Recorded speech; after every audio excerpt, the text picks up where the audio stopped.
Support comes from the Rosa Parks Museum on Troy University's Montgomery campus. Located on the spot of Mrs. Parks' historic 1955 arrest and featuring exhibits that chronicle the history of the Montgomery bus boycott. More information at troy.edu/Rosa Parks. From Troy Public Radio, this is TPR Podcast Presents, programming made where you live. I'm Austin Toy. Every week, we bring you selections from one of Troy Public Radio's 14 locally produced podcasts.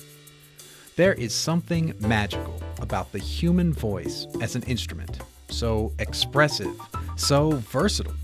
In each episode of InChoir, that's InChoir, hosts Diane Orlofsky and Scott Sexton share their love for choral music and give voice to the composers and performers who make it.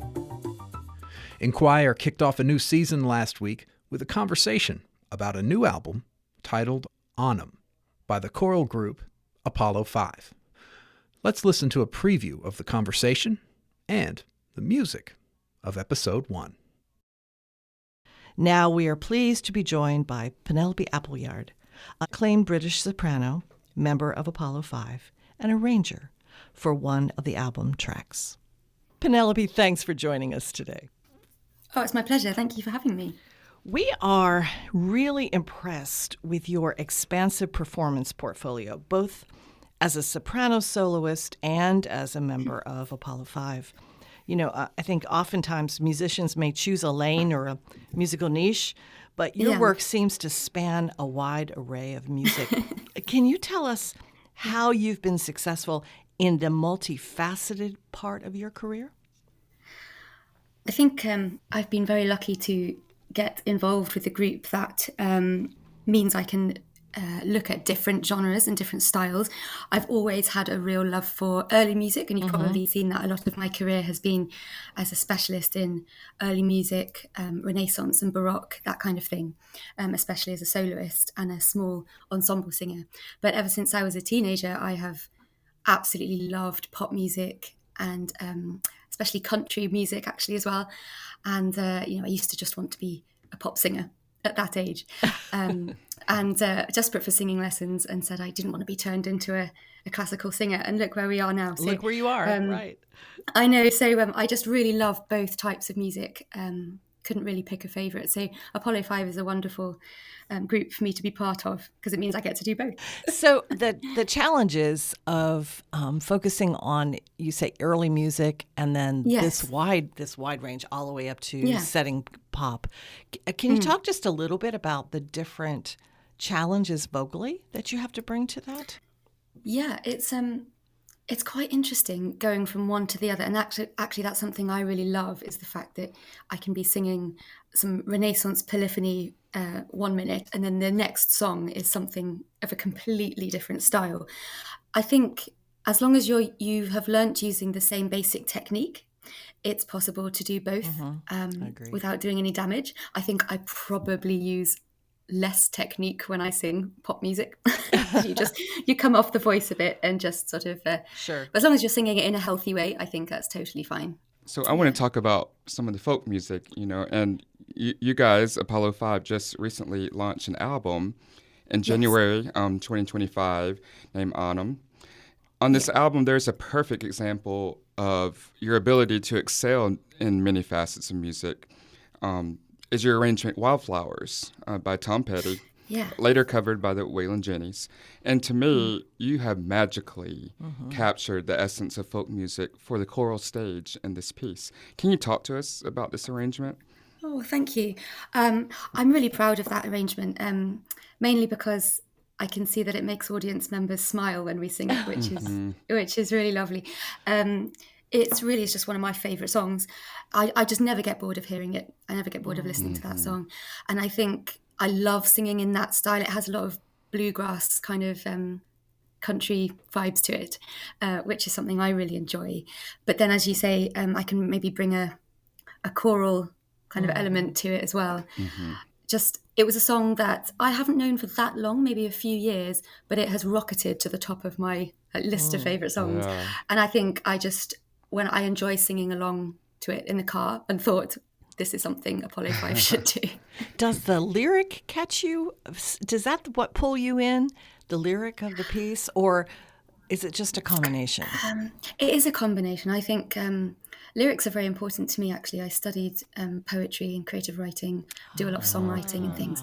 So that is very important to me. But I think this song can really be approached on many different levels. I think the words can mean different things to different people. True. I think the music for this song, I think the harmonies and the chords, it's so catchy and it's such a toe-tapping kind of... I think that's what really does it for me with this song.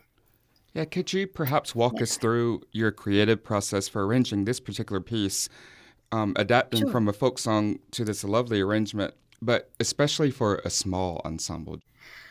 I think as a small ensemble, it's quite difficult with only 5 people, because ideally you'd have one person doing some vocal percussion or something like that. So with Apollo 5, the challenge is always to have enough of the texture and the sounds going on that you need with only the 5 people, without losing a part to just percussion. I think, like with all my arrangements, I start off harmonizing while I'm driving along in the car. I listen to music all the time when I'm driving. And I am one of those people who just harmonizes with songs that I like all the time. And I have ideas pop into my head, what this would sound good. And then I go to the computer and start kind of spreading it out into 5 parts. When I listen to Apollo 5, I always think sounds like there's way more people than that. Right.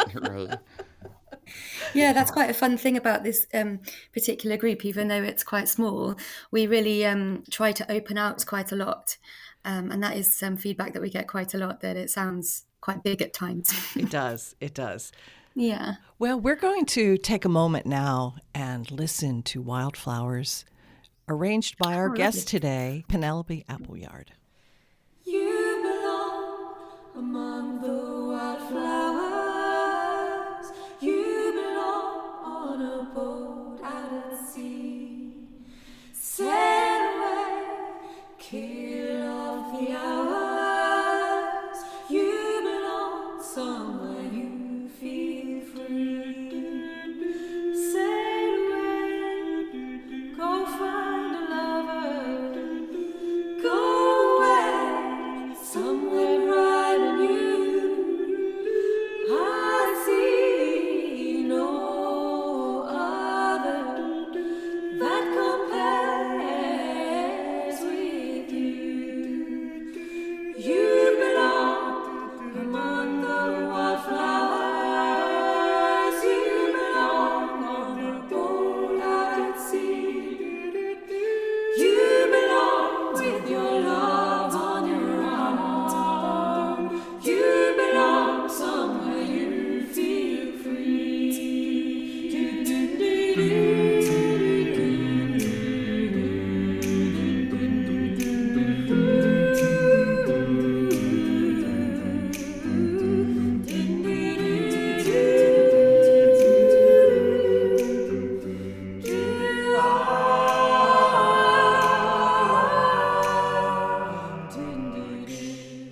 You can hear more conversations and more music on InChoir, on NPR One, or wherever you get your podcasts. And be on the lookout for new episodes of InChoir every Thursday for the next 5 weeks. I'm Austin Toy, and this is TPR Podcast Presents on listener-supported Troy Public Radio. Among the wildflowers, you